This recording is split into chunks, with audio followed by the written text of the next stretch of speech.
well, if you are really serious about, becoming a film composer, at some point you have to take a decision. Um, I was born in New Jersey, and I know that you all are calling or stationed all over the planet. So when I was growing up, it was at a time in which classes on film scoring as a possible career or a goal for someone who was a young composer really didn't even exist. Uh, and being from New Jersey, the idea of moving out to Los Angeles wasn't as overwhelming as it would be for one of you guys to move out here, or one of you women to move out here. Um, so what I'm telling you, you have to take, I guess, with a certain grain of salt. Uh, Things, I guess, have changed a bit, or were changing when I moved out here, which is simply, Hollywood seems to be more eager to tap the resources of composers from different countries than they were when I moved out here. Of course, Maurice Jarre, from France, Georges Delerue from France, were established in France before they moved to Hollywood. But now it seems as though you can have a career in your own country, and if you connect with the right director and get on the right film, lo and behold, Hollywood will want you to be a part of, their scene out here, especially in the world of dramas. You notice that come the Oscars, most composers that are getting nominated for Best Score are people who are not Americans and have names which I struggle pronouncing, But having said that, I do believe that unless you have something going on in your home city, if there is indeed a film scoring or filmmaking industry going on, and you are establishing your name there, there's nothing wrong with waiting around to establish your name to make your credits look more substantial when you move out here. But I do believe that, without a shadow of a doubt, we all know that Hollywood, say what you will about the quality of the movies that come out, it is the capital of filmmaking and, as a consequence, film music in the universe. I mean, we know it is in this country. We know it is on this planet. I'm assuming film scoring doesn't happen on other planets. So I'm having to assume that this is the center of it in the universe. So, of course, when I was younger, if I was serious about film scoring, which I was, I knew I had to move out to Los Angeles. You're going to hear me say throughout our time together that I'm no matter what your age is, it's never too late to try it. It's not for everybody, but I'm guessing you are probably like me, that if I hadn't moved out here, I probably would have gone to my grave thinking what might have happened if I had moved out. So my advice is, if you're thinking of coming out here, and it's something that's an idea that you're excited about, my suggestion is come out here and try it for a couple of weeks just to see if you like Los Angeles. Because you'll know fairly quickly whether it's a match made in heaven or it's not. And if it's a city that you just don't like, then it's not going to work out probably. There's not many people who are involved in film music who detest Los Angeles or in movies. They're excited about the area. They're excited about the community of like-minded people. And that's the insane thing about Los Angeles, is that it's gotten to the point now where all I talk about every day usually is film music. There's always someone that's fine who will want to talk to me about film music, especially since I teach and I'm constantly coming across talented young composers. So here's the thing is, I'm going to encourage you here today. That is my main mission. Whatever happens here, whatever we talk about today, know that if you're thinking of moving out here and you want to try it, I'm going to give you my phone number and my email address, and I encourage you to contact me. If there's anything I can do to help facilitate that, let me know. Once upon a time, until recently, I had this house called the Tilden House, which was a house that I got specifically for people just like yourselves who were thinking of moving to Los Angeles, didn't have any connections whatsoever, and didn't have much money. Intention initially was to have the space for free. Boy, I would have loved that to happen, but it just didn't work out.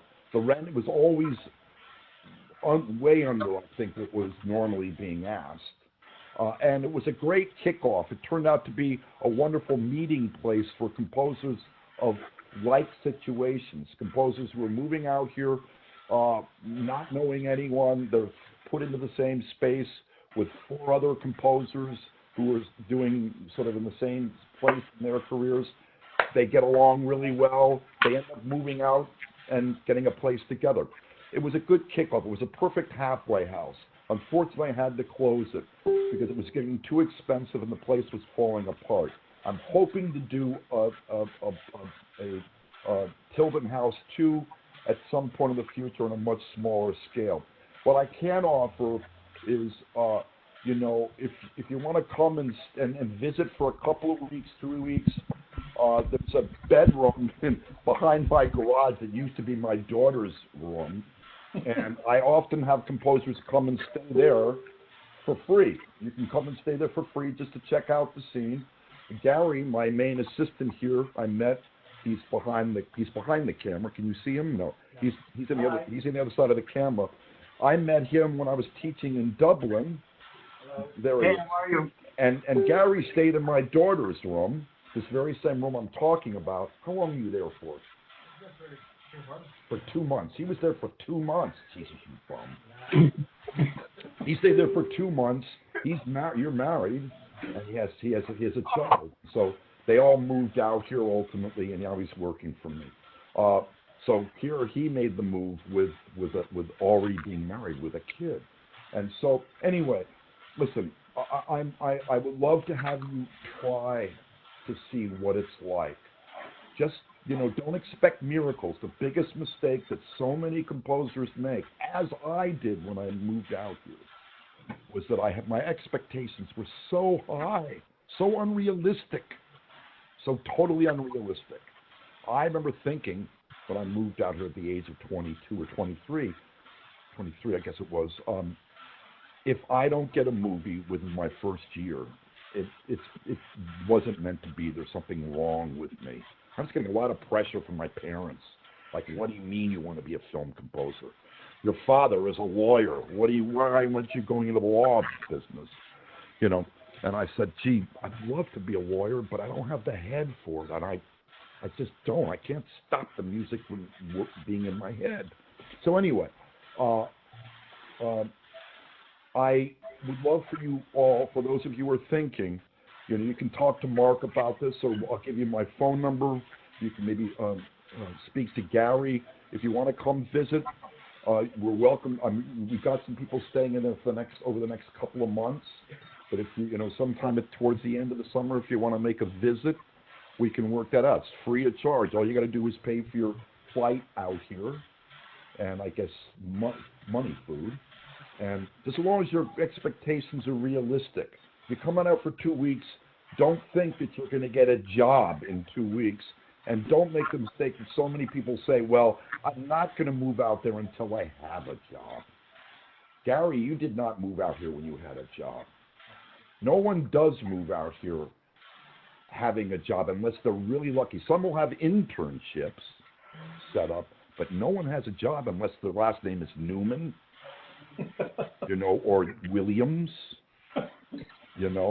something along those lines. No, everyone moves out here and then finds the job. I'd say if you were coming out here for 2 weeks, your mission should be just to see if you like Los Angeles, if you could see this being your home. And if you're married, see if you think your wife would like making this their home.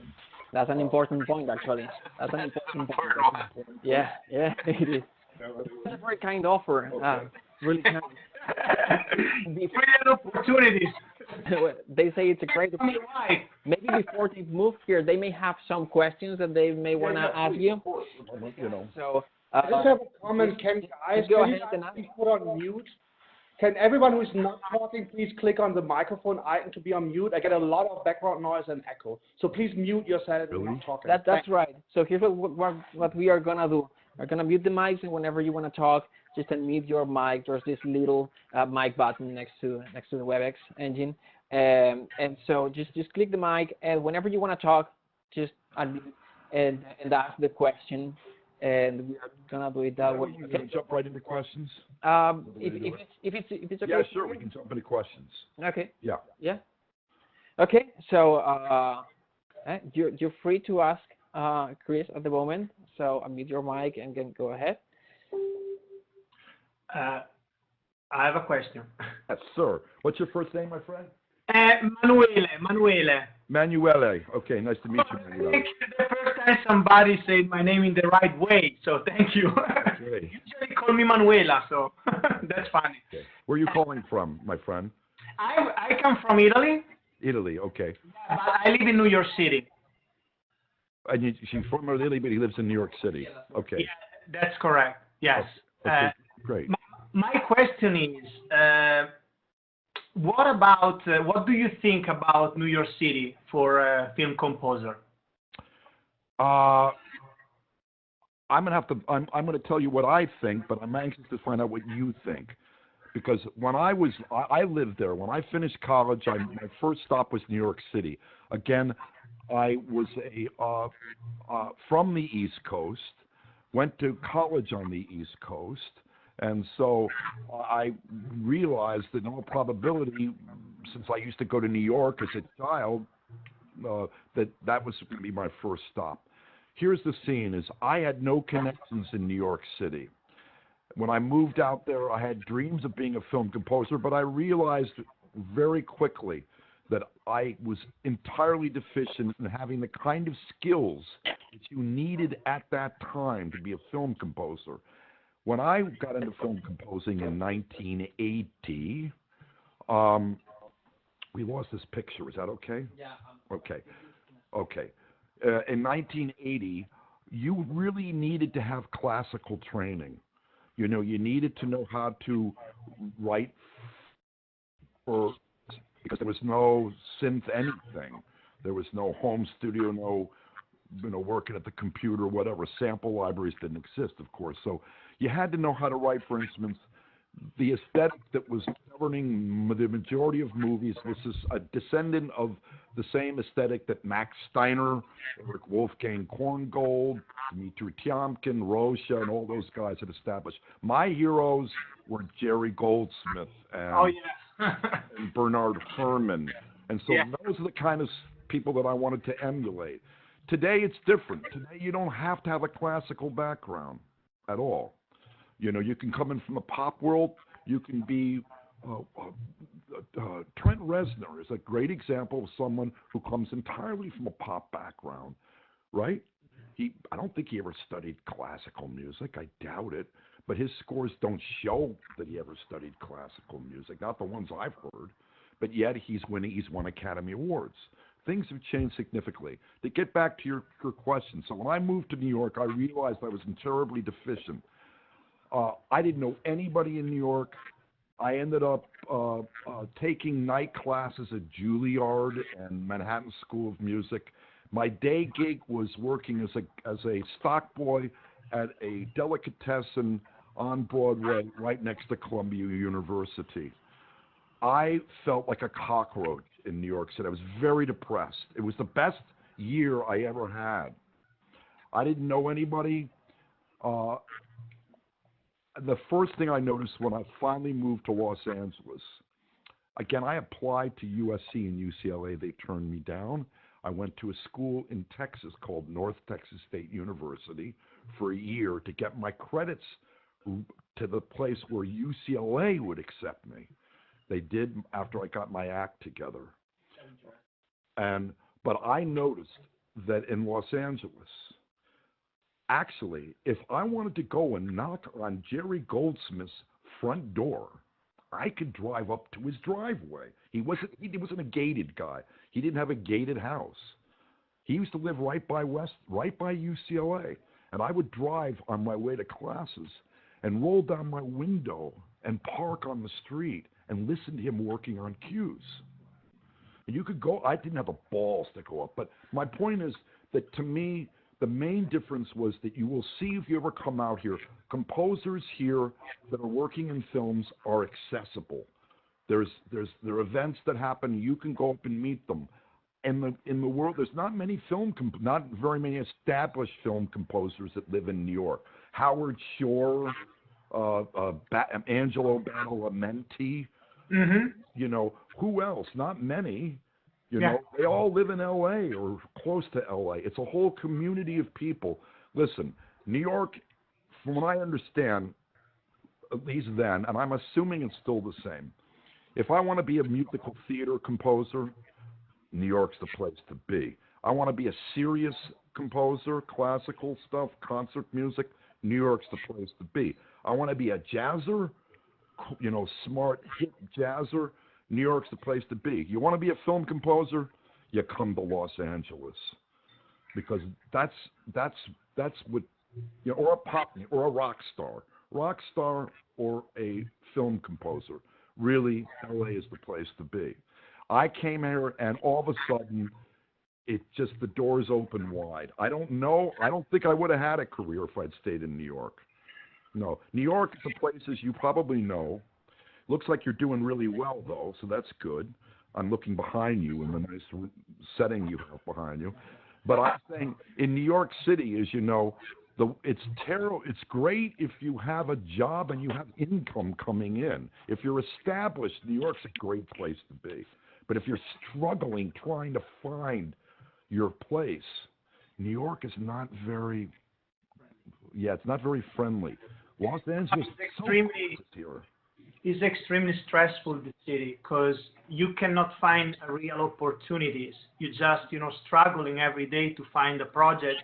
And the majority of the projects are independent projects, but very independent. I mean, students with not a lot of money. So, yeah. Honestly, Mr. Chris, it was very difficult to me moving New York City from Italy, because I don't know if you know, but it's not easy, all the process with visa, work permit, all of these crazy things. Yes. But I moved here because music is my life. I mean, film scoring is my life. Tell me, who are some of your favorite film composers? What kind of style would you say you write? Are you a classical? I mean, more traditional, or are you a pop guy? I study in conservatory music, grand piano, and part of some year in composition and chamber music. But Okay. I always been completely different to the classic, composer. Honestly, I don't have one specific composer that I love it. My style is mainly orchestral. Okay, that's good. That tells me enough. That tells me you're not like your favorite film composer is an Elton John or something. No. It's probably you probably were listening to a lot of Morricone when you were growing up if you're from Italy. Morricone. I like John Williams. I had a chance also to honestly enjoy. I was talking with Matthew, all the other guys. I really enjoy many of your music. I love Drag Me to Hell music. It was beautiful. Which one you said? Oh, Drag Me to Hell. Oh, thank you. Okay. So, okay, here's the thing: is that you're right. New York is a tough place. It really is. That's the place you got to. Again, if you're thinking of wanting to check out Los Angeles, please come stay at my place. I mean, I'd love to be able to help facilitate somehow you getting closer to this dream that you've got. It's my life. Well, then you should come out here, because you're going to notice a difference immediately. You're going to, there's these community, there's organizations that are just exist for film composers, Society of Composers and Lyricists, an organization that exists just for composers who want to be in the film world, who've just moved out here. You're going to find it's a friendly community. Now, there's many more film composers here than there are in New York. The competition is stiff. Okay? It's okay. I don't care. And many people are doing independent movies and not making any money doing them. Yes, that is true. It probably is not a lot of different. There's a lot more independent films here than there are in New York. But until you start getting your career rolling as a full-time film composer, remember there's a lot of other jobs you can get to pay the bills. Again, I'm going to move to Gary. Gary never moved out here dreaming of being my assistant, but he is my assistant now, and he's making ends meet for a while, and then he's going to move on. There's assistant work, there's orchestrating, there's copying, there's writing music for libraries, there's a number of different things that people start their careers doing, and I think a lot more of that going on here than there is in New York. So I'm really pro New York. I would say before you throw the hat in or get too depressed, why don't you make a trip out here and see if it rings? Now, I understand your visa thing. I sponsor a lot of people. I'm sponsoring, I don't know how many, 80, 90 people or something like that. If you need a sponsor, I'd be happy to sponsor you. Yeah, you need to listen to my music first because it's important, I think, Yeah, I don't think you can. Yeah. But if you're, like I said, you should probably. Why don't you come on and visit? Are you pretty excited about the idea of moving to Los Angeles? I mean, I almost cried, so thinking about it. Okay, then you definitely need to come out here. You're young. The good news is you're young.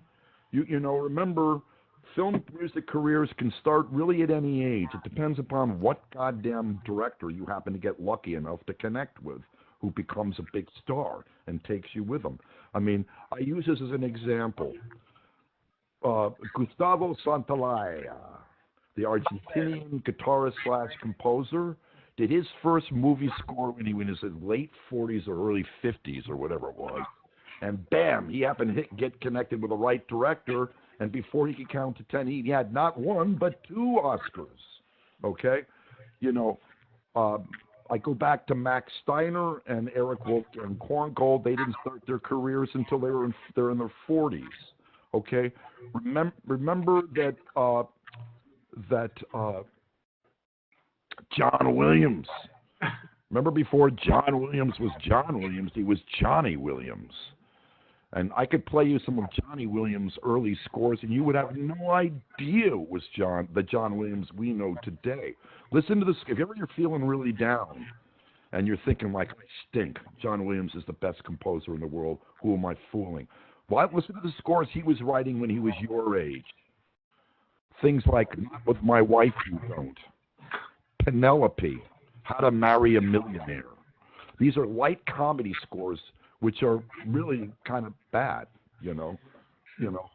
And John Williams didn't become John Williams until he was 42 when he did Jaws.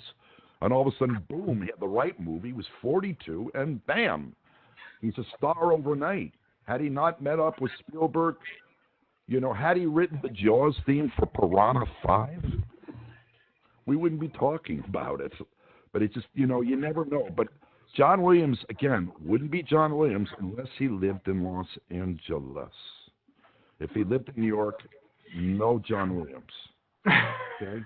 You know what I mean? He had to be at the right place at the right time. Steven Spielberg, you get it. So why don't you come out? And I'm saying this to everybody who's listening. I'm talking to you now, but anyone, I'd say the same thing to anyone.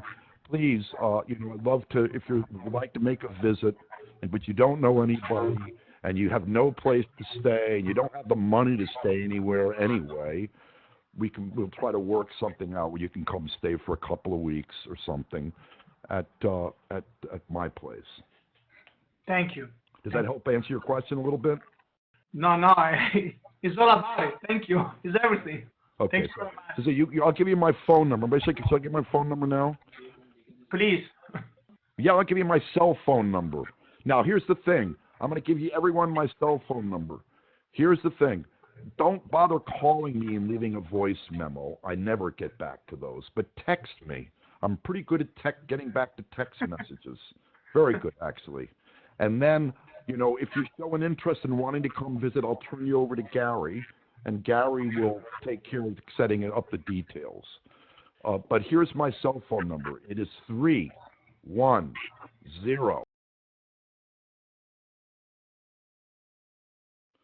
I have my cell phone, I think, in the room here. If you were to call it now, you'd hear it ring.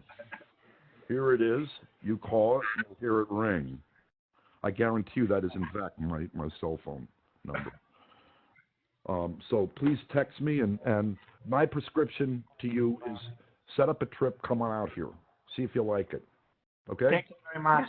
That's the answer to that one. Thank Hi. you. Okay. Hi. Hi, this is Natalie. I just joined. I had problems at the beginning joining the chat. I'm from Montreal right now, but I am planning to move to LA. I was actually supposed to be staying at your Tilden house this summer. Yeah, I'm so very sorry, Natalie. It's okay. I'm heartbroken that I had to close that. It's been a crusher. I mean, I'm so sad because it was the perfect place for people just like yourself. Right. I've heard nothing but generally really rave reviews about, about people feeling like it was the best place for them to have started their lives as LA, composers. Not only because it was in a nice place. It was in Culver City, right by Sony. Couldn't have been better located, right by the freeways, on the west side, or next to the west side, which is where I've always lived, and the best part of Los Angeles. But again, you missed the beginning of it, but you were in the same space with a group of people who had just moved in just like you, men and women who were trying to get their careers going and felt comforted in knowing that there were others just like them in the same space. I had to close it down because it was getting too expensive to run, and there were so many that the repairs on it were totaling the hundreds of thousands of dollars. And I just, I was losing money in it every year, which was fine. I just couldn't handle that. But as I mentioned, you probably just tuned in. You're welcome to come and visit.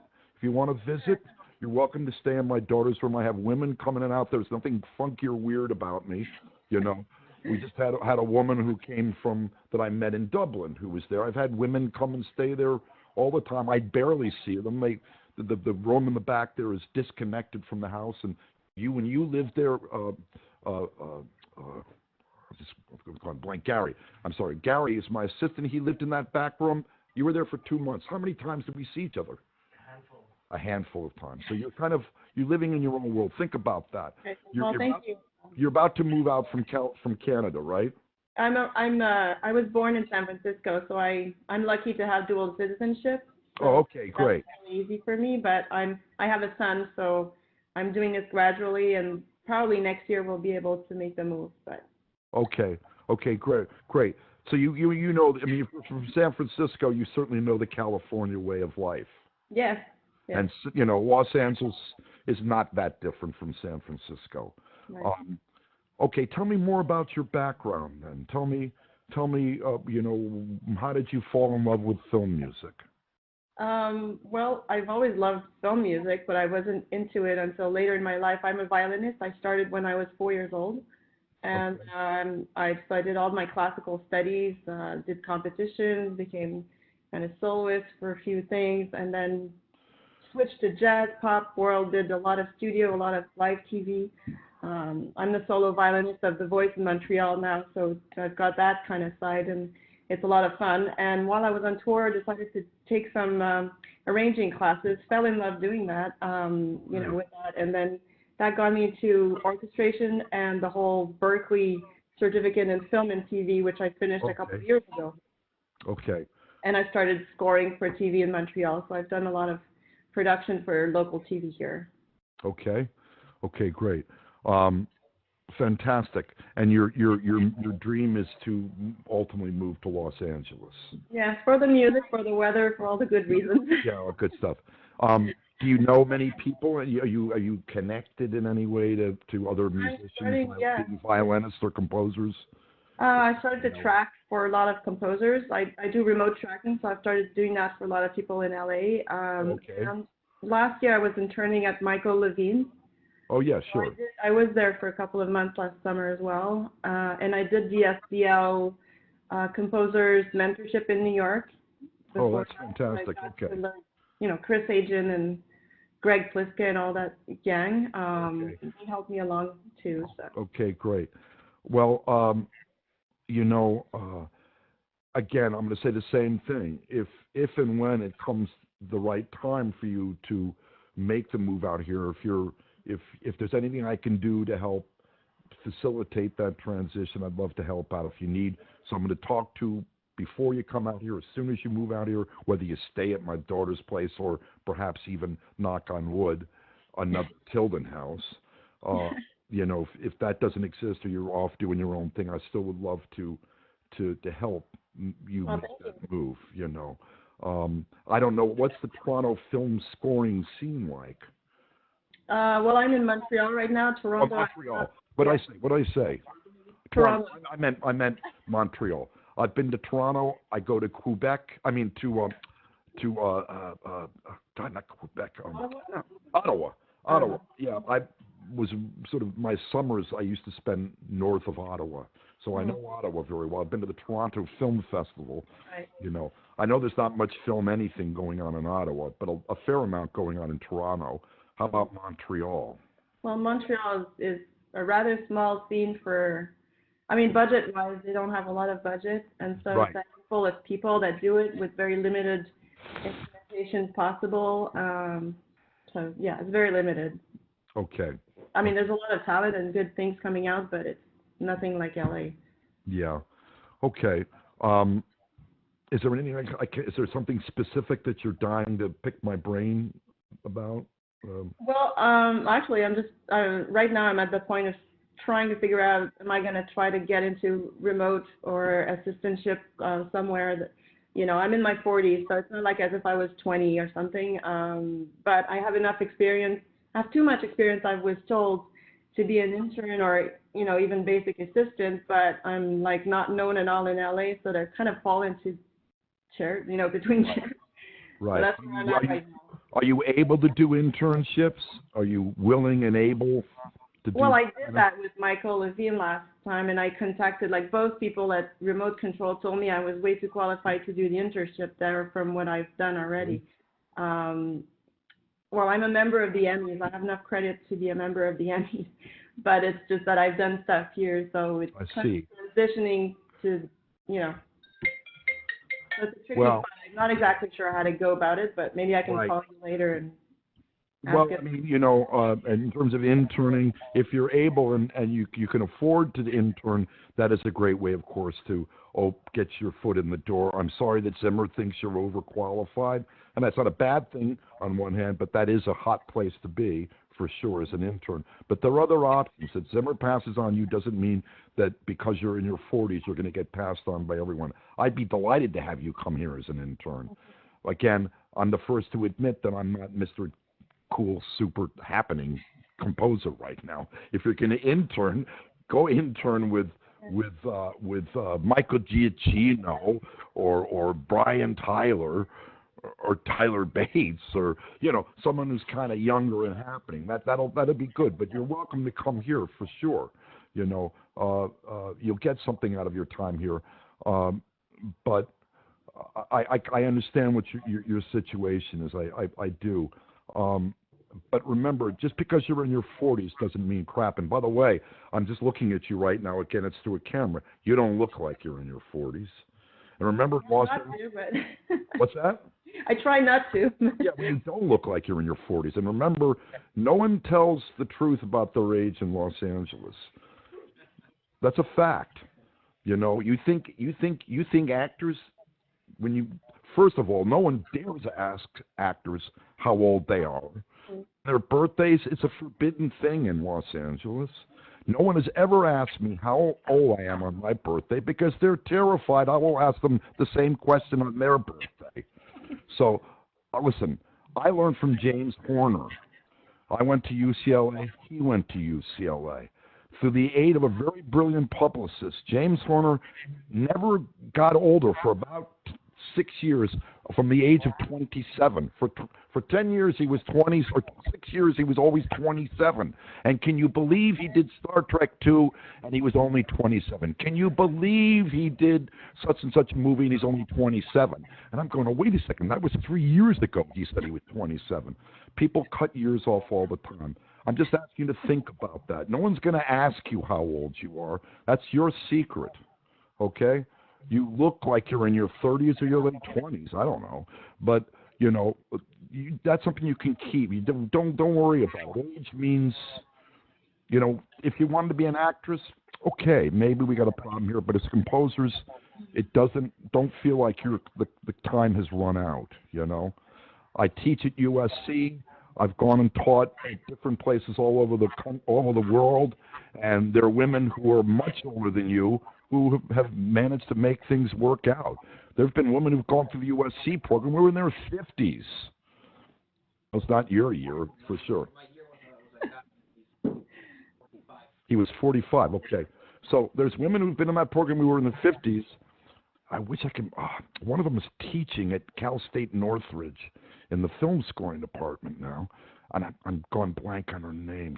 Jesus, I've gone there and guessed. But anyway, there's no real age limit when you're on the back side of the camera. Right. Okay. Well, thank you so much. I don't know if that helps you at all. Yes, it does actually. It's encouraging, and you know, I'll call you I'll be there this summer, so I'll try and see if I can maybe meet you or something. Yeah, I'd love to meet you. Come on by for coffee, whatever. You know, please do drop by. It'd be great to meet you. All right. Thank you. Okay, my friend. Goody. Good.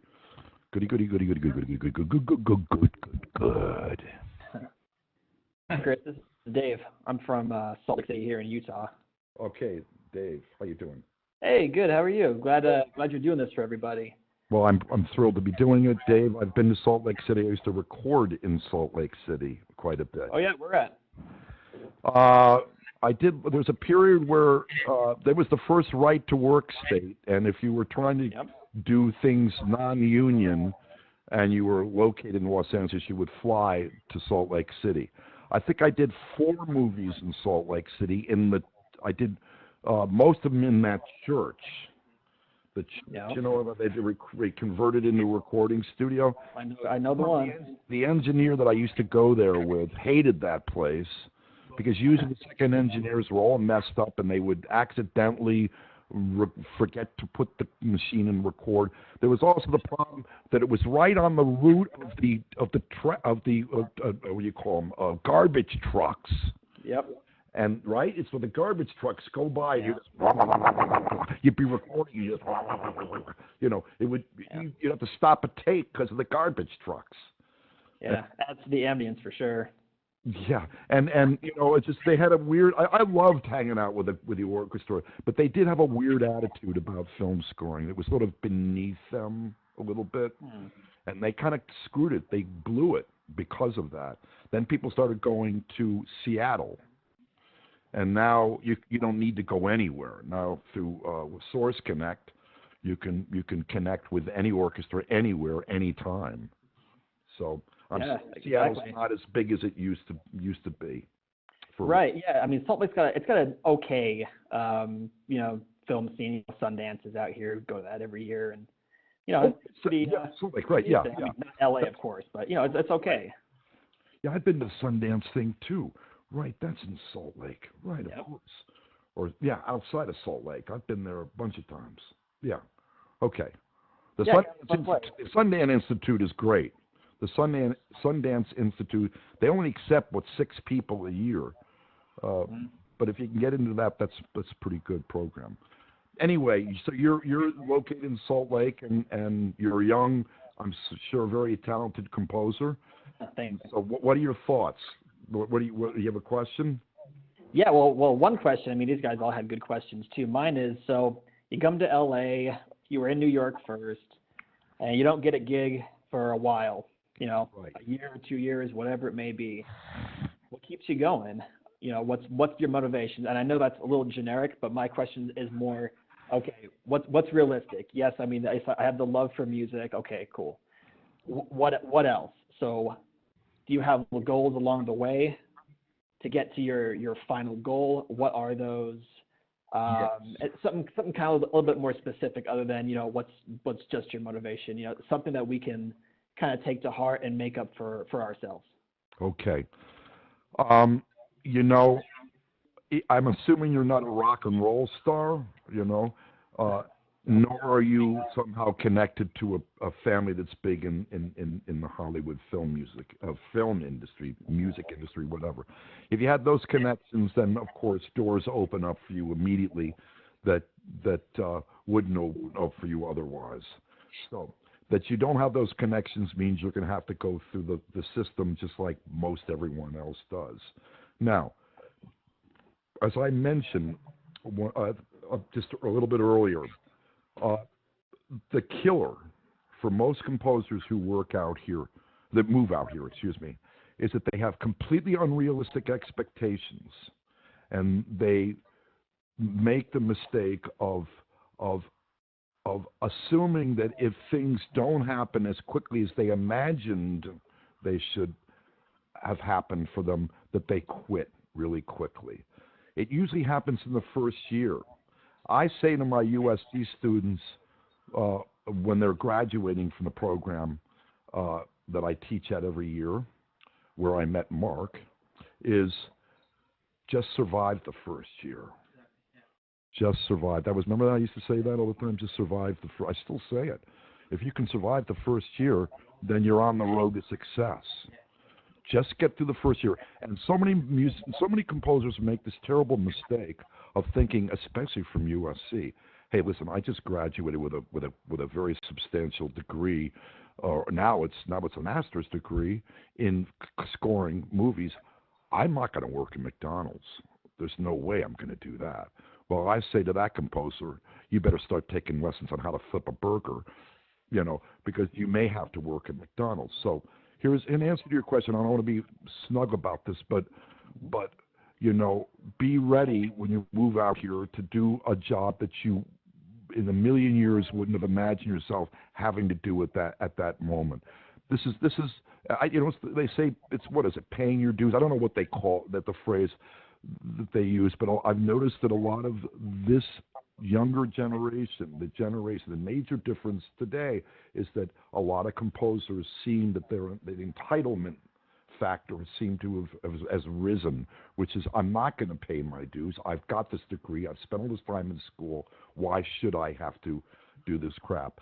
My answer to your question is, your first year when you're in LA, you're really going to have to hold as hard as you can possibly onto your love for film music as the life preserver that's going to keep you going.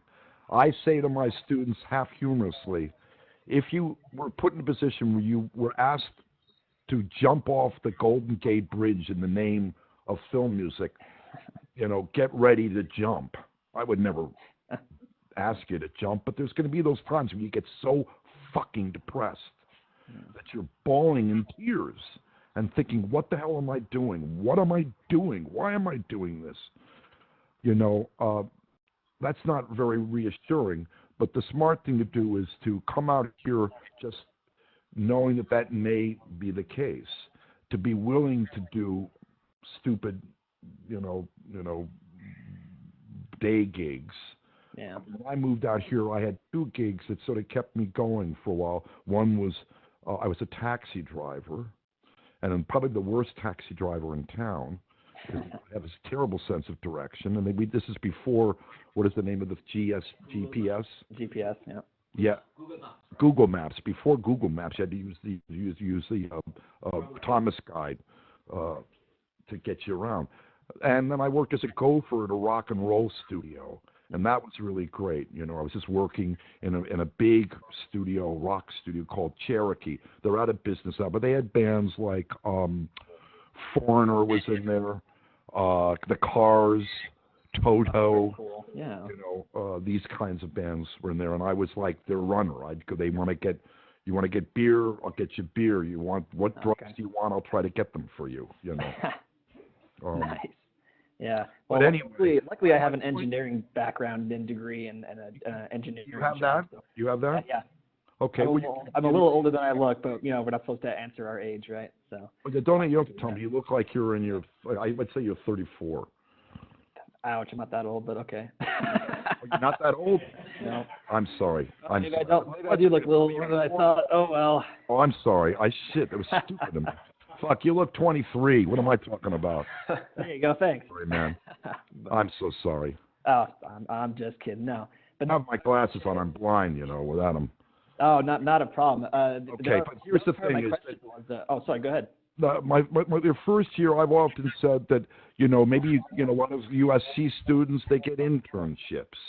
That seems to be the way in. Again, when I moved out of this idea of working as an assistant, didn't exist because no one had home studios. They didn't have all this gear that needed to be upgraded and kept in line.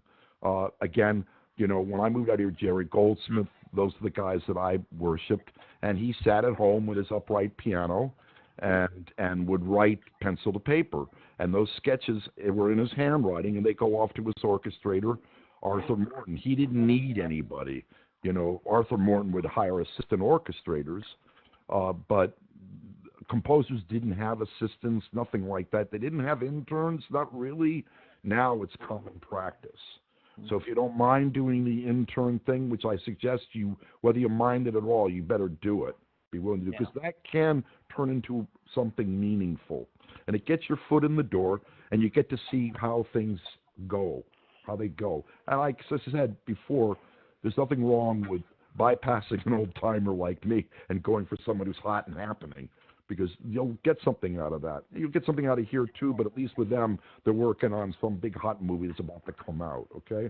I studied with David Raksin, who wrote the music to Laura and The Bad and the Beautiful, Forever Amber. He was one of the last surviving members of the golden age or era of film music. He was friends with Bernard Herrmann. He was friends with Max Steiner, with Eric Wolfgang Korngold. He knew all these people. Had he offered me an internship, he never did because they didn't do that kind of stuff. And Jerry Goldsmith offered me an internship at the same time, I probably would have gone with Jerry, because Jerry was writing lots of scores at the time, and David Raksin was essentially retired. So, in answer to I'd say your first year, you're probably not going to make any money writing music. I'd say, do your best to make contacts with as many people as you can, giving your music and your talent away for free, if that's what it requires. It's all about establishing that repertoire of people that believe in your talent, that will spread the word and let others know how gifted you are. In order for you to get the opportunity to start establishing that repertoire of ever-growing fans of your music, you probably are going to have to offer your services for free.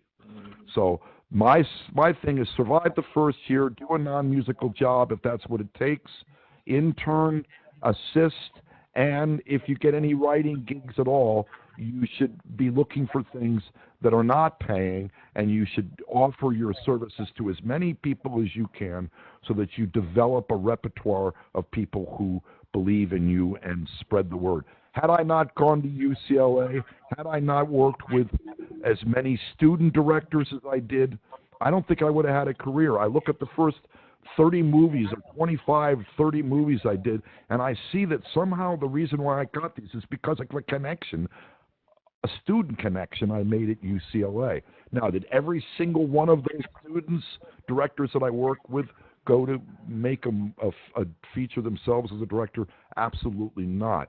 Most of them ended up getting jobs working as editors, production assistants, heads of this department, heads of that department, but they would still recommend me. Oh, you should meet this guy that did my student film.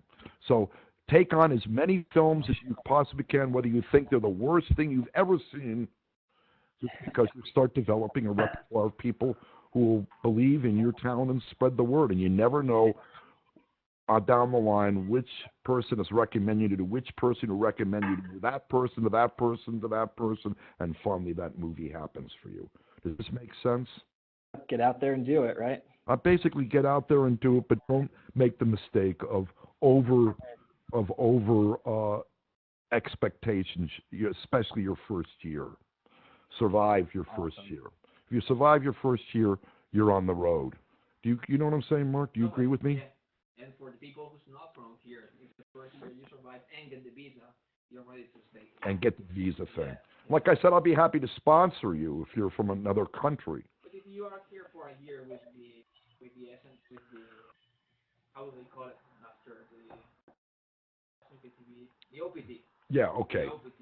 What is OPD again? Which one is that? The OPT after college they'll give you 1 year. Okay. And in 1 year you should find someone who sponsors because you have time to work for people. Well, I can sponsor you. Well, I'll sponsor you. There you go. So, Mark, do you have OPT? No, at the moment I have the O1 visa. Oh, me too. I have the O1 too. In trouble if I still have the OPT. Do you know you can apply for the green card? Visa thing fall into place. Well, you need to, as you said, work with as many people as you can, because that's gonna give you some credits. Right. Then people are gonna be happy to sign recommendation letters for you, Right. and then a lawyer. A lawyer. Actually, your lawyer. It's not been my lawyer, but they gave me good advice. You see, I have a lawyer that anytime someone's interested in me sponsoring them and upgrading their visa as a consequence, they go visit this lawyer that I send most of these composers to. And so if I can help in that manner, please let Mark know or let me know through a text again, and I can help in that regard. Hey, Dave. Dave, can you hear me? Yes. Dave Hollerback had a question for you, and now I forgot what it was. I was going to see if Dave remembered. I just asked it to him, but thanks so much for answering it, Chris. It really helps. That help at all? Absolutely, yeah. No, it's actually. I'd love for you to. I really like the cut and dry. Oh, okay. I'd love for you to come out and visit again. I'm going to say the same thing to you. If you just want to make a visit, the good news is you're not that far away. You're in Salt Lake City. It's a couple of hour flight, or maybe 3 hour. I don't know what it is. An hour and a half tops. Hour and a half. Okay. Come out and visit. You can stay in my daughter's place. Check out the scene. See if you like it. Perfect. Thanks so much. I'll take you up on that offer, even if I just come to visit. Yeah, just come to visit. Whatever. Come to visit. See if you like LA. If that's what you got to do. You got to love it. Like I fell madly in love with film music. And as much as my parents tried to talk me out of it, I could not see doing anything else. Right. For me, it was I just happened to fall madly in love with the music of Bernard Herrmann, and didn't even know that this was actually. I knew it was written for movies, but I didn't really make the connection until I started researching his music, and that was the thing that opened up the door for me. That's great. I mean, I'm from Boston originally. I did the whole Berkeley on-premise thing. I did the certificate. And Salt Lake's got, like I said, it's got a decent film scene, especially because of Sundance. And there's a lot of good people out here, and the colleges around here are really active with that. But, it's definitely time to take the next step. Well, this might be the next step. That's right. So thank you so much. You're very welcome, my friend. Hello, Christopher. My name is Madhat. I'm calling you from Montreal, Canada. Montreal? Visiting you. Yeah. Another Montrealer, okay. I'm a Montrealer, yeah. And I'm visiting LA for 11 days starting next Tuesday. I'll be landing there. And I wanted to... LA, you said? You're coming to LA next Tuesday? Yeah. I'm staying in Hollywood for 11 days. Just a visit? Yeah, it's my first time there, so I'm really excited to see how the city is and meet people and attend events and You got things set up, or are you just going to play it by ear when you get here? Oh, I got a couple of events that are set up, a couple of festivals, networking events. Okay. Yeah, it's pretty exciting. It's the first time moving outside Montreal. That's good. Congratulations. I think you'll love it. Where in Hollywood are you staying, by the way? I'm staying in the Raksin Hotel at in Hollywood Heights, near Hollywood Boulevard and Franklin, and Highland. Yeah. Okay. You should make a trip out to the west side. Come visit the ocean. All of a sudden, your perception of Los Angeles will change immensely. And on your way out here, you might want to drive through Beverly Hills. You know, then all of a sudden you go, oh, so this is where all these people live. Keep you dreaming. Yeah, this is what, you know. But anyway, here's the thing: is Hollywood. I know the area; it's a nice area, but you know, Hollywood. Everyone thinks they go visit Hollywood, and this is where films. This is this film capital. No, they used to make films in Hollywood, not anymore. You know, it varies. As you know, from block to block, there's money, and then there's none. You know. I don't know exactly where you are, but Hollywood and Franklin, that's not, you know, it's a nice, yeah, that's not bad. The Magic Castle's on Franklin. So anyway, why don't you come by and visit me? It'd be awesome. I'll send you a text message. Send a text, and Gary, you know, my assistant Gary, he'll set it up with you. You should come on by, and then we can get to know each other a little bit better during that moment. Absolutely, it'd be awesome. I had a question for you. I'd like to learn about your own path on how you first moved to LA and how you ended up getting your first major break, and how was it for you? You know, maybe the first year, and coming from New York, how different was it? You came from are you from New York originally? Is that what you said? No. But since Montreal is pretty close to New York. Yeah, city, sure. I'm wondering how it was for you as your own experience. The thing is that I was a drummer who, when I was younger, was pissed off at God for not making me Ringo Starr. And then when I discovered jazz music, can you hear me still? Can you hear me? Yes. Yes, we can hear you. Okay, because you cut out, your picture cut out. Okay, so then I was into Buddy Rich, and I was pissed off he didn't make me Buddy Rich. And then I finally, as I said, I got hooked on writing music, what I would consider kind of later in life. I mean, what does that mean, 19 or 20, something like that. And then no sooner than I started to write music after I studied with Alan Dawson, who was Dave Brubeck's drummer. And Alan Dawson told me he didn't think I had it. And I remember being at Berklee School of Music in tears on Boylston Street, thinking life had no meaning anymore. Alan Dawson thinks I don't have it. What, God, oh God, what am I going to do now? And I was struck by lightning, and I started hearing sounds in my head that had nothing to do with just drumming. And lo and behold, I started playing around with the idea of arranging and writing, and discovered the music of Bernard Herrmann by chance, by getting a record by chance. So that opened up the door for me. When I started obsessing with it, I knew I had to start kind of like from scratch again. My experience as a drummer was maybe going to help me as a composer, but I had to start from scratch. And I made the mistake, perhaps, of going to this super liberal arts crazy college that, you know, when I graduated from it, my degree my diploma could have been written in crayon on toilet paper. It was worthless. And I moved to New York, as I mentioned, to, who was it that I mentioned I moved to New York? What was the name of the first gentleman I spoke to? Manuela. Yeah. I moved to New York thinking that this was going to be the place. It bombed. That was when I learned humility. That one of the two greatest lessons in life, of course, love and humility. And that put me, you know, like, I realized how little I knew about music. And if indeed Bernard Herrmann and Jerry Goldsmith and Eric Wolfgang and Korngold, if I was ever going to be able to write anything remotely like them, I better get back to school and start all over again. And so I put my applications out, my friend, including UCLA and USC out here. They all told me no. I took night courses at Berklee School of Music, not in Berkeley, at Manhattan School of Music and Juilliard. Applied to them. They kind of laughed at me. Said, "You got to be kidding me. You're not going to get into this composition program. What is that? Is it like sub undergraduate or something?" You know, no. So I was lucky enough to get into this school called North Texas. And North Texas is in the middle of nowhere in Denton, Texas. But what made that school special is it's one of the few schools in the United States where they actually have a jazz department and a classical department. And though they don't get along very well, they don't kill each other.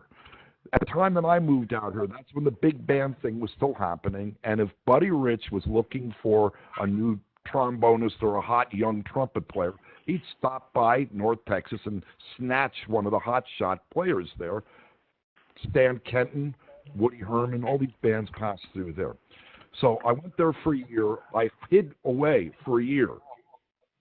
I locked myself away and did nothing all day long. Day and night, day and night, day and night, day and night, day and night, but starting to study scores. Look at scores, classical composers. A lot of mistakes that composers, film composers make. Listen, I understand that probably the first score that you ever heard that made you fall in love with film music and introduce you to orchestral music was maybe a John Williams score for maybe a Harry Potter series or something like that.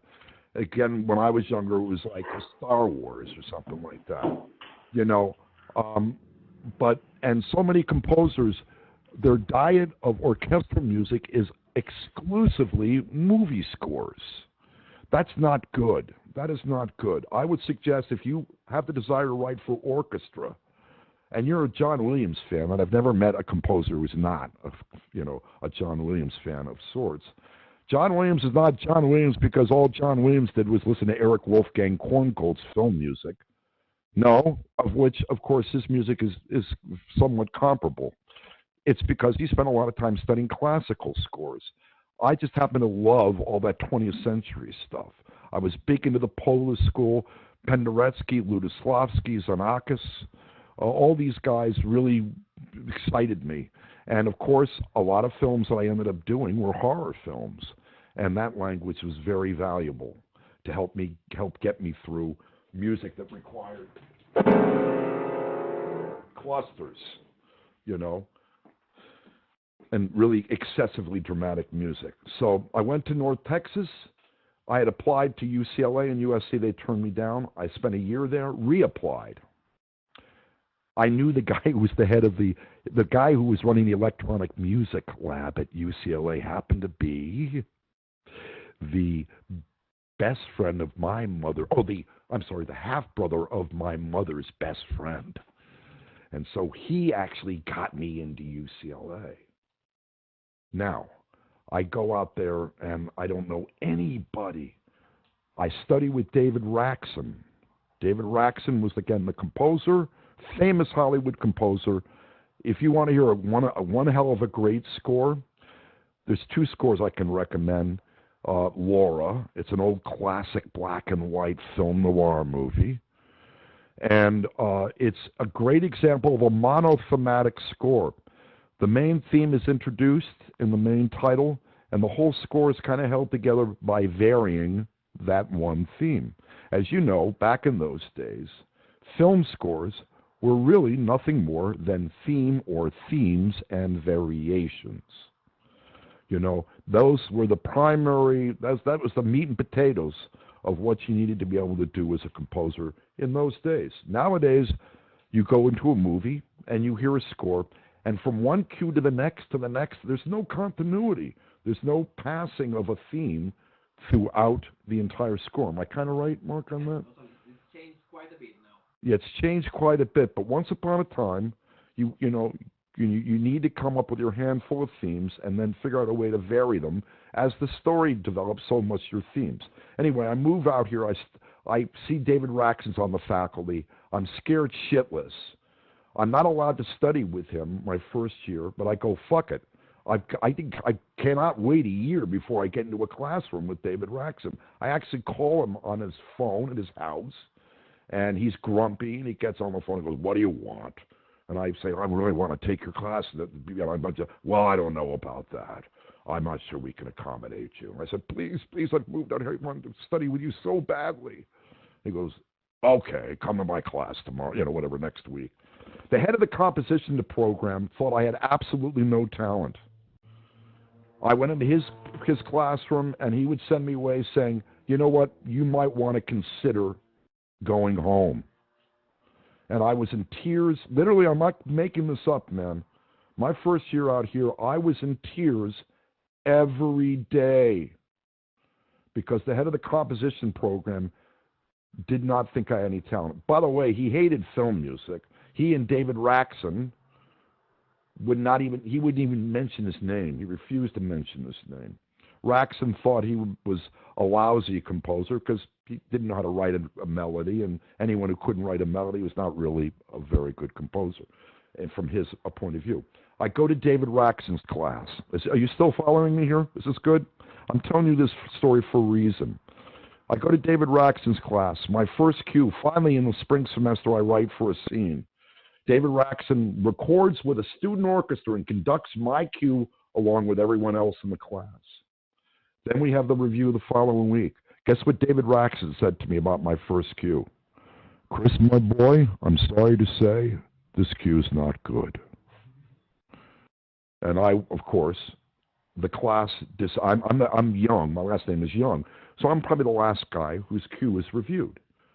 He says those words to me, and guess what? I'm crying. You know, the class leaves, I can't leave my chair because I'm crushed.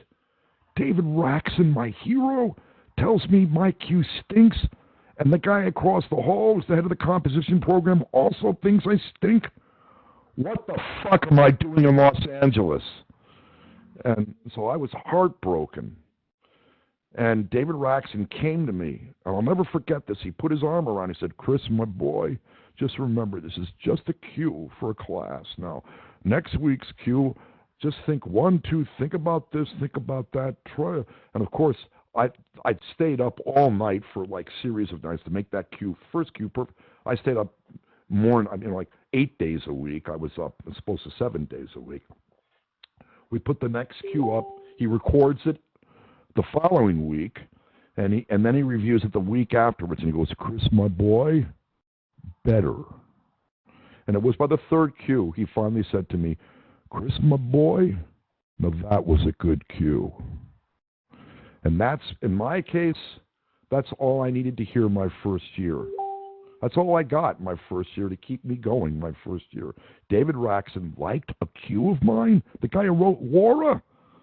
Oh, my God. And there were kids in my class, and they were composers in my class, by the way, who were much more talented than I was, or so it seemed. But you know what they didn't have? I go back and I go, why did I make it? And where are they? Well, there was that percentage of the class who always mispronounced his name, like Mr. Raskin. And he'd go, again, my name is Raksin, and they go, yes, Mr. Raskin, Well, I knew they couldn't be serious. It's like, you don't go to John Williams, Mr. Wilstein or something, You just don't do that, Okay, they didn't. They kind of dropped out. But I think what was missing with those other guys in the class is they've outshone me at the beginning, and I'm not saying they didn't work at their cues, but they didn't really go berserk about wanting to be perfect. They didn't obsess with them, and I obsessed with wanting to make him happy. Is that sick? Maybe. My teacher had to be happy. The great David Raksin. He was the guy. He was my audience. He was my Steven Spielberg, whatever. And so that was real important to me. And so I would have to say that in the class, I look back on it, and I go, why me? Why me? Am I any more talented than the other people in my class? No. I certainly have grown. My writing skills have grown immeasurably. If you could have heard my demo back in those days, you've got to be kidding me. That's awful. What is it? Who's this guy? Did Spiderman, the Spiderman movie 3? Whatever. No, not that guy. But it's the nice thing about film scoring, composing is you grow. Most composers in the classical world, remember, they don't blossom until later in life. There's, okay, fuck Mozart. Let's put him out of let's exclude him for a moment. you know. But for the most part, the great thing about people who are working in film, unlike pop, is that they can grow. Most composers get better as they age in the classical world, you know, and in the film music world, you know. Some not so much so, but I think it's because they stop trying. You know, it's not because their talent's not there. It's not because it's not ever expanding. It's they sort of stop trying a little bit. You know, that edge, that burning thing that drives you insane as a film, but it'll make you stay up all night long to make the cue perfect, kind of leaves. The perfect example in my book of a composer whose writing got better in many ways as he got older is Franz Waxman. Franz Waxman, again, won multiple Academy Awards. I think he's probably his most famous film is Sunset Boulevard. But he started off, boy, he was a freak. He started off at the age of 27. His first movie score was The Bride of Frankenstein. On the basis of his score for The Bride of Frankenstein, he was hired to run the music department at Universal, which he split shortly afterwards because he wanted to become a full-time composer. But it's interesting, as he got older, his scores got simpler. And he decided to abandon the complexity which he had been best known for. I suggest listen to a score that he did for a movie which you would go, oh, come on, a great score for this movie? A great score for this movie. This is one of the last ones he did. He died when he was like 66 years old, 68 from cancer. The movie is called Peyton Place. There was a soap opera, an American soap opera that was a big hit on television on the basis of this movie called Peyton Place. You watch that movie, you listen to the opening 10 minutes of music, and you will be in tears. You'll be on the floor in fetal position, going, I've just witnessed something insanely brilliant. So I'm getting back to you. I'm getting off the path here. I'm sorry. And to answer your question, I moved out here. I got the okay from David Raksin. Fortunately, the second year, I submitted music to two big prestigious awards out here. One that Mancini hosted for young film composers, and one that Frank Sinatra had for young big band arrangers. And for Frank's thing, I had to do an arrangement of Strangers in the Night for big band, and his arrangers were the ones that judged the chart. Here was a guy who really 2 years ago didn't know shit squat about me. I had it in my head. You know, that's where it starts. If you're going to write successful music, I think, for orchestra, you listen to John Williams stuff. Why does John Williams stuff work as well as it does? Because he doesn't sit at the computer. He sits at the piano, and everything still, he does it the way everyone used to do it, which is pencil to paper. And he works it out in his head. That's if I was a doctor for a composer doctor, I'd say, listen, you want to improve your writing? Start by fucking unplugging the computer, you know, and do it the old way. Work it out in your head. Your head, as much as you may not like what it's telling you, doesn't tell you lies, does it? It tells you exactly only what it wants you to know. And you work out all this stuff in your head, and the counterpoint works because your brain will reject it if it doesn't work. That's the old way. Again, remember, I'm babbling on here, and I'll shut up in a moment. But when I came out here, which is completely gone now, a director would hire you, and he would come over, and you would play. You would sit at the piano, an upright piano, and you play the music for him. And guess what? We didn't have video cassettes. So we would just, and this is this scene. And he'd go, yes, that scene. And remember, this happens and this happens and this happens. Then you play him the cue, and you're going, now Jim is doing this. Now Sally's doing this, you know. And he had to picture not only the movie itself, but the orchestra. And I'd have to describe to him, just like John still does. A director comes over, he goes, and this is the violins, blah, blah, blah, blah, blah, and this is the trombones, blah, blah, blah, blah, blah, blah, blah, and this is what the percussion's doing. And you have to get, the directors have to use their imagination. Now, of course, you program it. You come up with a mock-up. If it's going to be acoustic instruments, and you sit back, you dim the lights, you push the button. So these 2 awards happen for me, and they're good. It's a good thing. All of a sudden, my credibility in school and sort of in the small community starts going up. But my entry ultimately was, I was blessed in that my halfway house into Los Angeles was UCLA, and working with student filmmakers there. I did tons of student movies, and it so happened that one of those guys got enough money together to make a feature out of his student thesis. His student thesis movie was a feature. The only guy that year, which was my second year, the end of my second year, or third year, I can't remember which one, who was making a feature. Now, back in those days, horror was the way to get your career going as a director, as a producer.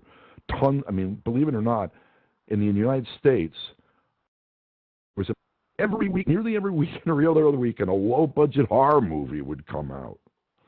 It was always a rip-off of something. This is when Roger Corman was still in the business of, first there was Star Wars, then there was Battle Beyond the Stars. First there was Jaws, then there was Piranha. So Roger Corman did all these low-budget rip-off movies, and if you were good, when you finished UCLA, your first stop was at Roger Corman's.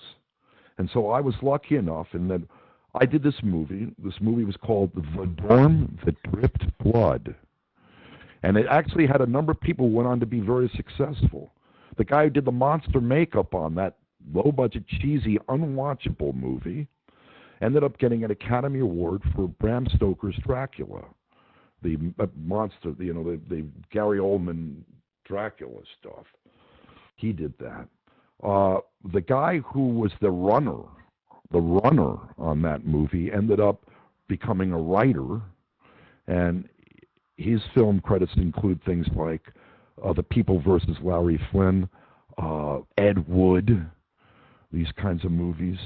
The actress in it, who had she wasn't even the lead, she had a small part. She got her head cut off or something like that early on in the movie. She got killed by the villain. It was a slasher movie. Her name was Daphne Zuniga. And what did she do? She was on the TV show Melrose Place. She was in Spaceballs, and she was in a film I did called The Fly 2. She was Mel Brooks's fave actress for a while. And so everyone, it was a great thing to do. That movie actually got distribution.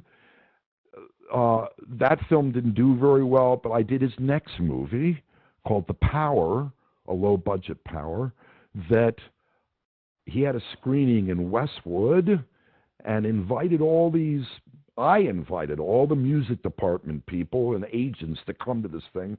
The guy was the head of post-production at Roger Corman's studio, heard about me, came, saw the film, and said, I'd love for you to score our Road Warrior rip-off movie. And that's how it sort of started. I started by being a student at UCLA, doing student movies, and that's how the ball started rolling. And this is the way it's going to work for all you all as well. You're going to move out here and you're going to start working on small movies, then more small movies. Either at UCLA, I happened to have been a student. I was lucky. I was in this protected environment of not having to worry about the big Los Angeles. It was just the campus, David Raksin and the students there. So I was lucky, but ultimately that's how careers are started. I think you start on these low-budget movies, and then a connection is made, and that turns into something. Does that kind of make sense? I mean, I've been very blessed in that my career has sort of been was on an upward sort of incline the films kept getting better and better, and I was always doing a diversity of movies. I was very lucky, very lucky. And I swear that sometimes I look up at the sky and I ask God, why me? I've met so many talented composers. I don't know what it is. And today, again, the requirements are different. You always have to be good. I mean, as Bruce Broughton, the famous film composer for films like Silverado, he won an Academy, or he got Academy nomination for that. Worked young Sherlock Holmes, tons of movies, tons of television shows. Said to me one day, he said, Chris, they don't call it show business for no reason. He said, show, and it's a business. You gotta be able to show off, make an impression, and do your song and dance, and it takes a long time to learn how to do that spiel. And I nearly ruined my career at the beginning because I made some terrible mistakes. My terrible mistakes was that I would let everyone know how insecure I was about the score. I'd work on a film like Hellraiser, and the director would say to me, so how's the score going, Chris? And I go, it's okay. Because in my head, I was being chased by the demon of, as I used to say, on my left shoulder, I had Jerry Goldsmith, and on my right shoulder, I had Bernard Herrmann. And over the door, what do you call it? The door, the top of the door as I walked into my room was James Horner. Because James Horner did the exact same thing I did. He started at UCLA. When I started going to UCLA, everyone said, do you know the James Horner story? I said, no, tell it to me the first time. By the time I was hearing it for like the 20th time, I go, I think I know this story. Because he started at UCLA, and then his first gig was working for Roger Corman. And he did Battle Beyond the Stars and Humanoids from the Deep. Okay, and I did, my film for them was called Desert Warrior, which was, again, a Road Warrior ripoff movie. Oh, it's originally called Wheels of Fire. Maybe that's what it's called now. And another film called Barbarian Queen.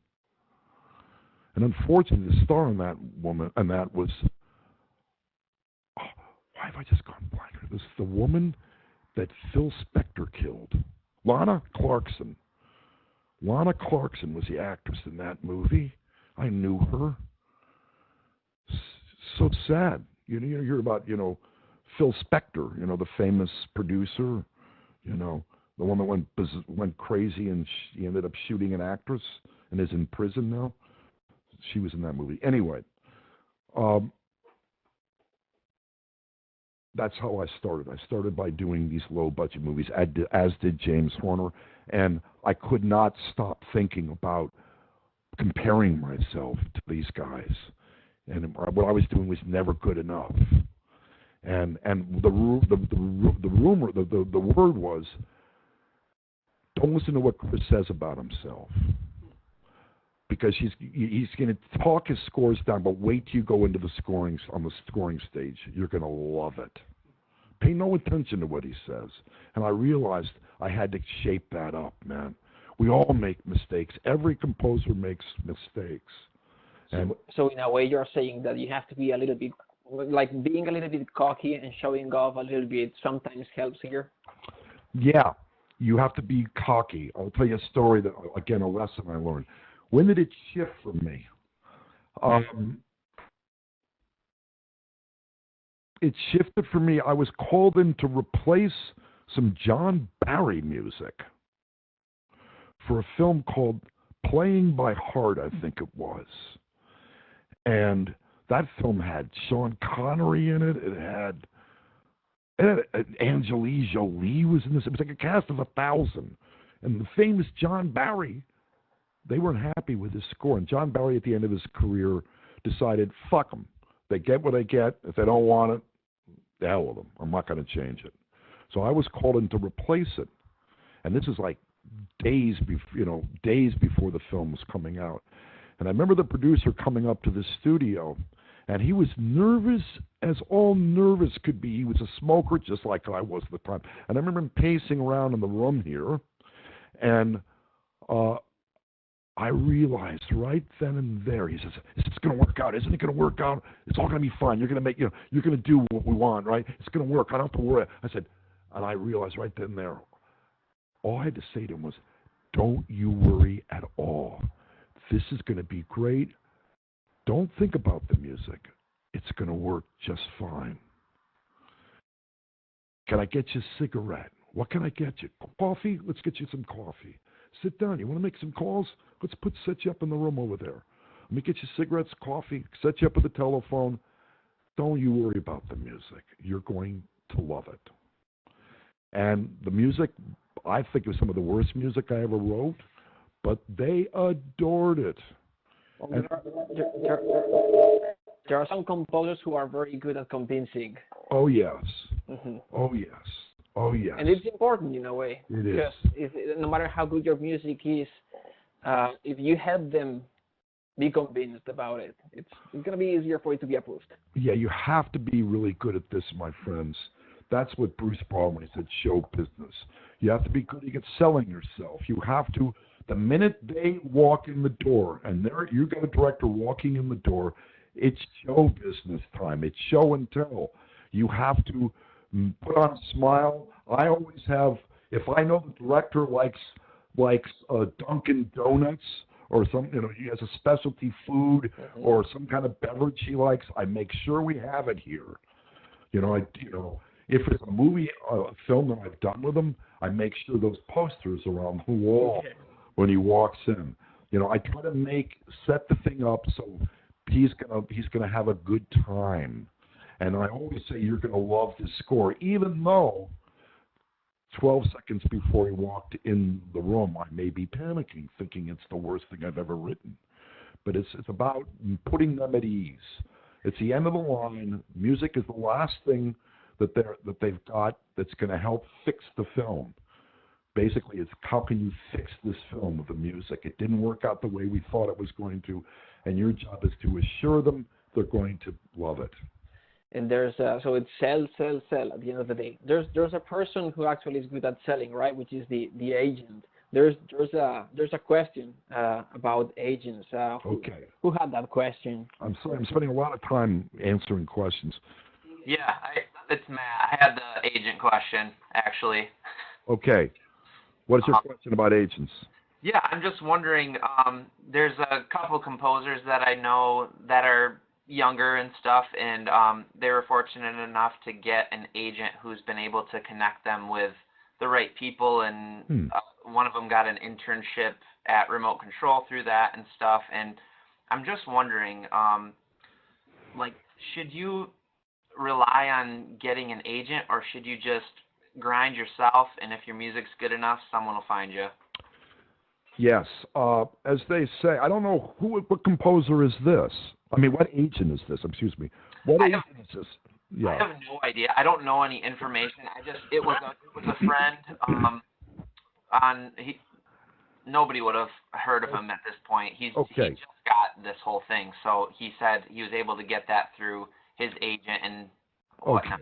So yeah, as they say, when you're ready for an agent's going to call you.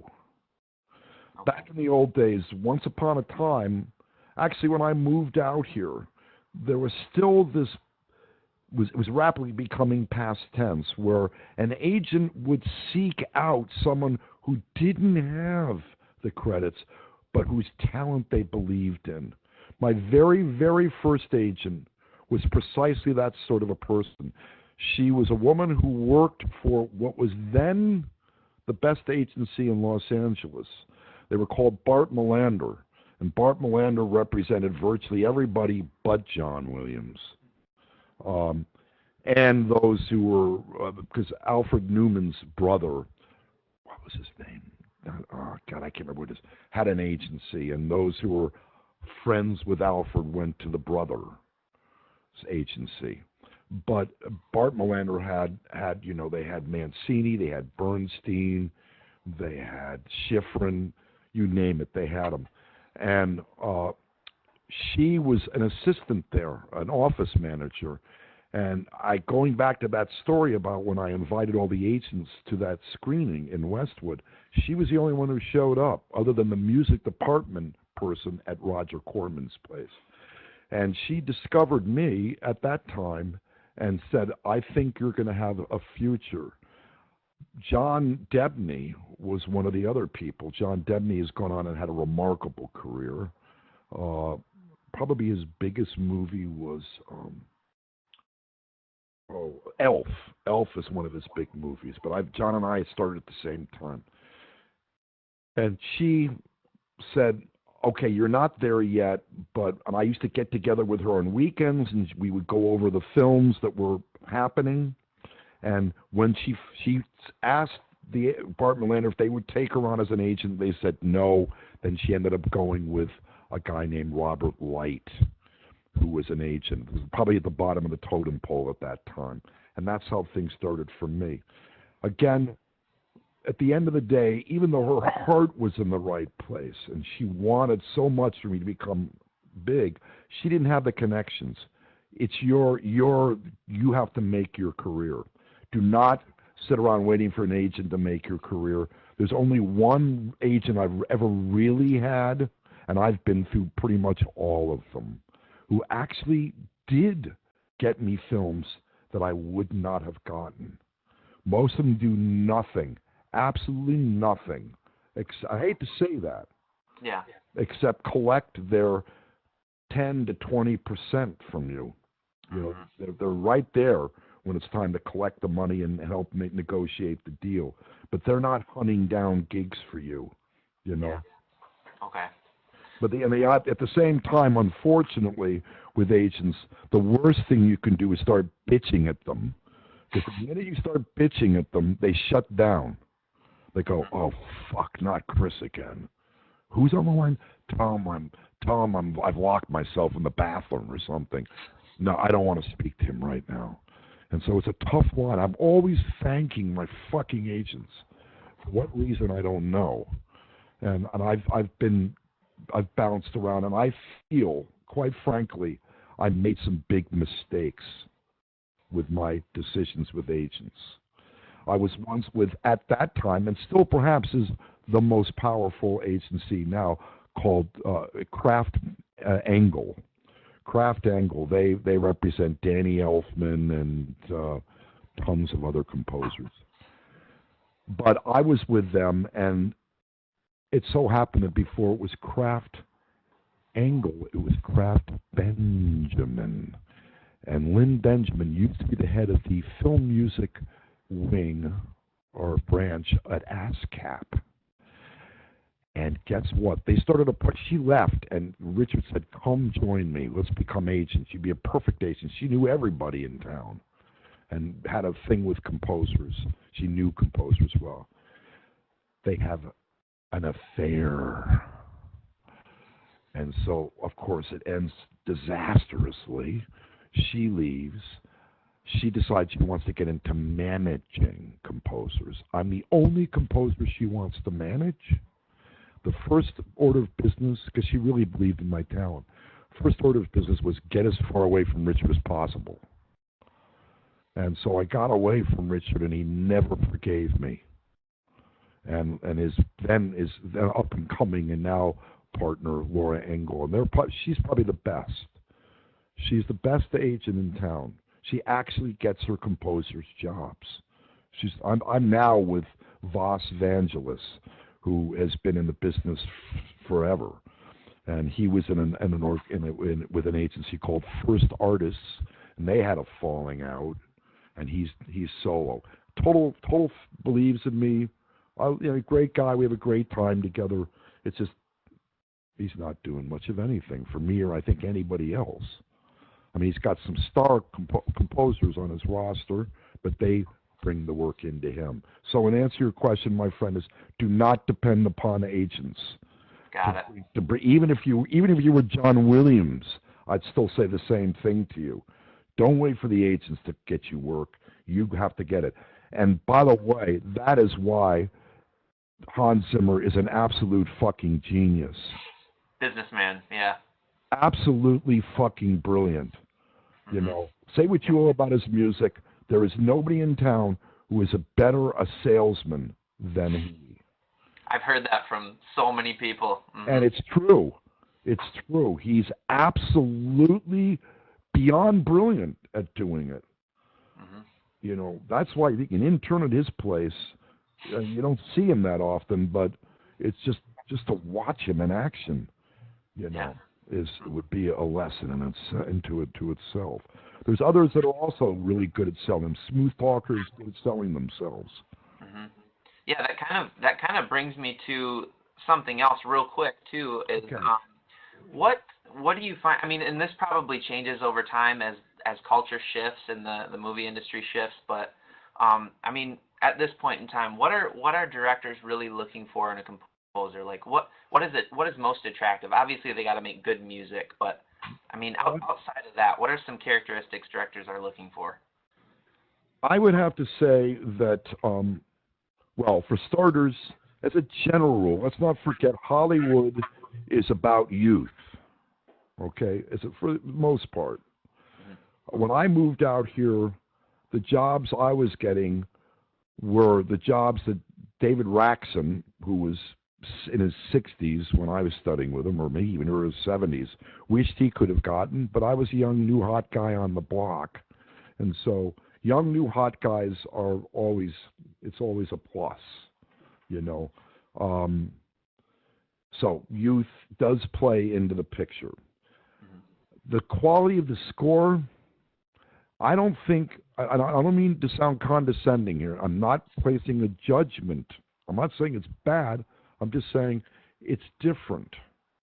The qualities of the music for scores is different. The requirements are different today. Let's face it. We were mentioning Trent Reznor, who has hit a home run in every way.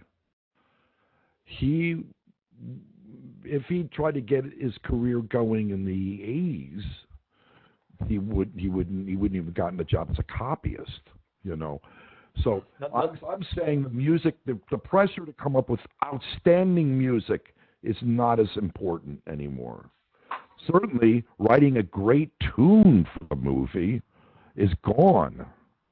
You don't have to write a great theme. I mean, you know, John Williams, there's a lot of John Williams imitators out here. I've met so many composers who have all the necessary skills, you know, the ability to write as brilliantly for the orchestra with the kind of shimmer and complexity he does, but they're missing one thing, and that is the ability to write great tunes. And John, that's what put him on the map, really. A combination of a lot of things, but he's a great tunesman. Writing a great tune is no longer important. It was so important. When you think about the history of film music, you know, we unfortunately, we think about the one or two great themes that were written by that composer. And we talk about Max Steiner. The guy wrote more scores than anyone in the history of American film music. He wrote the scores to something like, I don't know the exact number. I used to know it was like 320 movies or something. And yet, what is he remembered for? Can you tell me? I'll tell you what he's remembered for. Something he wishes he wasn't remembered for, but he is, nonetheless. It's Tara's theme from Gone with the Wind. You know that theme? Da-dee-da-dum, da-dee-da-dum, da-dee-dee-dee-dee-dee. That's what we know when we mention his name. You know, right. If you can make that connection, it's that tune. So film composers are basically known for their great tune or tunes. John Williams, it's the Star Wars, you know. It's all the many wonderful themes he wrote. Jerry, Star Trek, and whatever. You know. So those days are gone. I think what directors are looking for now is someone they can have a really good time with, basically. Someone they can enjoy the process with, who's confident. That's right. What's that? And that they can trust as well. And they can trust, and who has a track record.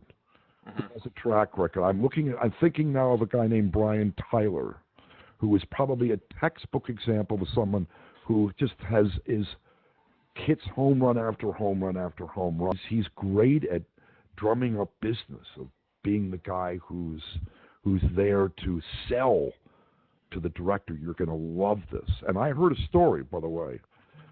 I met the guy who was the head of, he dubbed the movie for, I was at a birthday party. He dubbed the movie for Stallone's, what was that, the movie, The Expendables.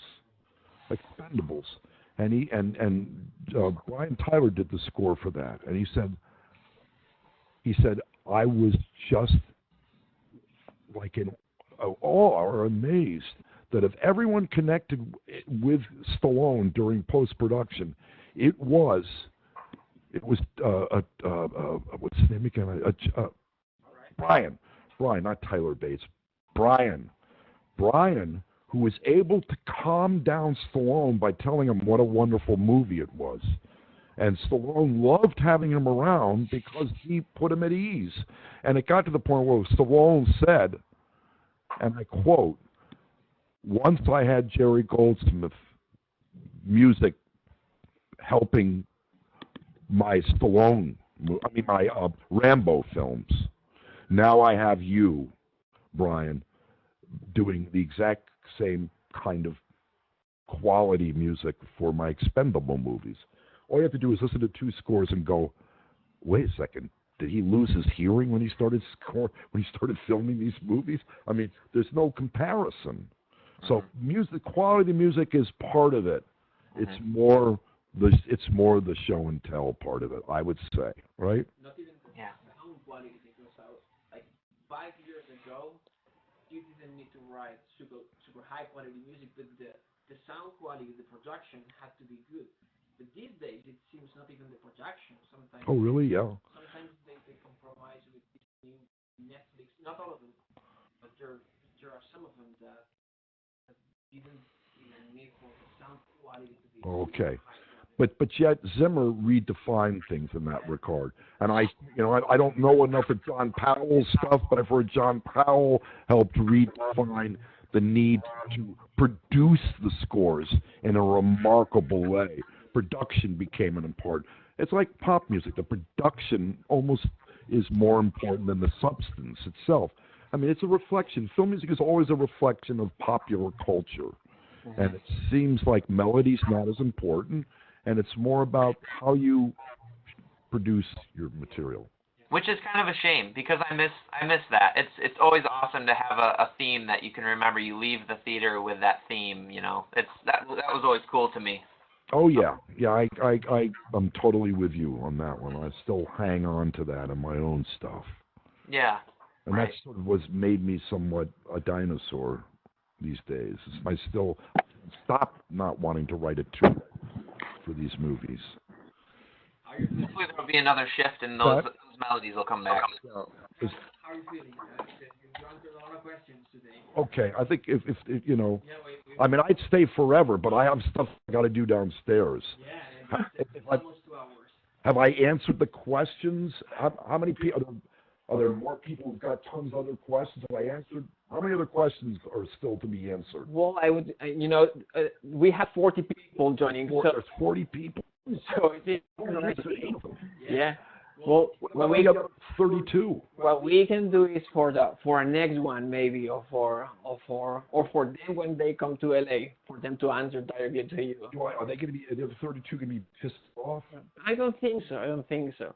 Are you sure? Is there anyone in the group of 32 or whatever it really is who have been want to ask me a question who did not ask me a question? Were not able to ask me questions. Speak now or forever hold thy peace. I have a quick question. Okay, great. Can I? Yes, of course you can. Okay, if you got a gig or a movie and you have like just 30 days or 2 months maximum, how do you manage your time, and what type of jobs that the assistant or the assistants will give you for this period to get ready with the music? Okay, 2 months is a lot of time actually these days. Just so you know, usually a composer, when he comes on board the movie, the first order of business is figuring out how many minutes of music he needs to get done a day. And that is determined by the number of days he has before he's got to deliver the score and the number of minutes there is in the score itself. And you just do your mathematics, and if you're working 7 days a week, you realize this is the number of minutes I have to do per day. That's the first thing you have to do, is figure out, but you have to give yourself a little leeway. I always say, I'm going to give myself at least a week to figure out what the hell I'm going to do for this movie. And I come up with themes. I watch the movie, then I step away from the movie, and I just let my brain wander, and I hum into my cell phone all different ideas that come to my head, into my head, and then I will have, usually with the aid of an assistant, pick out the 3 best per theme category, like we have poured everything into if I'm writing the theme for what's his name, Sandman from Spiderman movies, I'll come up with a group of ideas, pick my favorite 3, do a mock-up of them, present them to the director, and see if he likes them. And if he picks one of them, great, that's the one I'm going to use, and then I will write the cues to use the Sandman theme that he approved, the ones that feature Sandman. But I have to map it out, you see. You have to map it out. You be very precise about your battle plan, because you can't err from it. The advantage of having assistants is that they'll help you get to the finish line. If you need people to come in to help you out and ghostwrite for you, be smart, bring them in. It's gotten to the point now where I don't think directors or producers or studio heads give a shit if your dog writes the score. As long as it's a score that they're happy with. And usually the score they're happy with is a score that sounds like some other score they've heard. And the reason being, and it kind of makes sense, is that, well, wait a second, we got the same guy that did the score for that movie, and that was a blockbuster, and he did pretty much the same score in this one. How could we have gone wrong? Why did the film fail? Certainly wasn't the decision to hire this guy or to hire someone who did a score just like that movie score. So a lot of the score, I think that's why some of the scores sound the same, is the safety zone. It's like, we know it worked in another movie, it'll work in our movie. So I'm going to answer your question. I say you map this thing out. If you were a director shooting a movie, you knew you had 35 days to shoot a movie. You know exactly what you were doing each day. Of course, there's things that change, but you have to have a game plan or you're screwed. Now, as I said, have a backup team to help take care of everything else that you may need to ensure that you can focus on what matters the most, which is writing the score. And like 2 weeks into the thing, if you find yourself falling behind, because remember, if the score is 60 minutes, you have to assume probably 10 to 20% of that score is going to be thrown out, and you're going to have to rewrite it because the director's not happy with it. So actually a 60-minute score is an 80-minute score, perhaps, or, whatever, a 70-minute to an 80-minute score. And so you may need people to come in and help you. Orchestrators or assistants in your team. You have to put together a team if you can afford one. I know when you're starting off, what do you mean a team? I can't even afford, to get to buy the pizza that I'm going to be trying to, keep me going here. And maybe eating to keep me going. So I don't know how I've been blessed in that I've been able to have people assist me to get me to the finish line, so I can focus exclusively on the music. I'm old school. I sit at the piano, I think it in my head, and then sketches are made to accommodate exactly what I'm thinking, because most of the stuff I do is acoustic, and it's ultimately recorded by live instruments. Takes a lot. What's that? And that takes a lot. But the composing and acoustic and orchestral soundtrack. I think what you said about themes is very important. Teams, yeah. Teams, putting together a team of people that have... Oh, teams, yes. Yes, having a team of people is very good, knowing that you can depend upon your team of orchestrators to make sure it sounds great. Orchestrators are the unsung heroes of Hollywood film music because indeed, a lot of the time, they're the ones that are actually writing the cues. You know, once upon a time, that's always been that way. It's not like Max Steiner didn't, you know, pull in these people when he was running out of time on Gone with the Wind. You know, there were like 4 or 5 people who ghost wrote some cues on that. That's the way it is. Except now you get credited. You know, you didn't get credited, then now you'll see on the end credit roll that orchestrators everybody connected gets a credit, which is a good thing, but often it's the orchestrators that are the ones responsible for writing. So it's good to have a good team to back you up, because one thing's for sure, if you do not want to deliver the score late, that's death. That's putting your head in a noose and sort of saying bye-bye to your career. Well, Chris, it's been fantastic. I would say we can close this class with this question. It has been great. We're all very grateful that you came here today. He could come to the studio today. Very good. Thanks for your time. We're thrilled about today's class. By the way, thank you very much. You can see the records behind Mark. You see the record rack. There's a big chunk there in the center. That big chunk in the center is actually G for Goldsmith. That shows you how influential Goldsmith was in my thinking. And the section from the top, 1, 2. In the center, you see there's a whole lot of vinyl records there.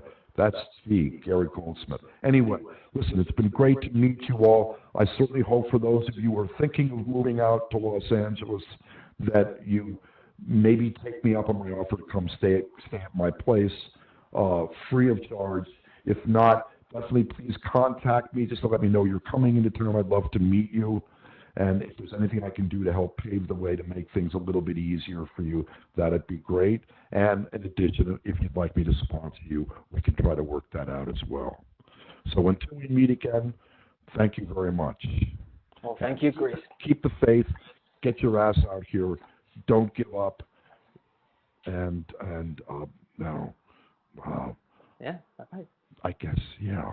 Yeah. Thanks, everyone, for being here. Thanks, Chris, for having us today. And have a good one, everyone. You too, Mark. See ya. Bye. Thank you. Very much. Thank you.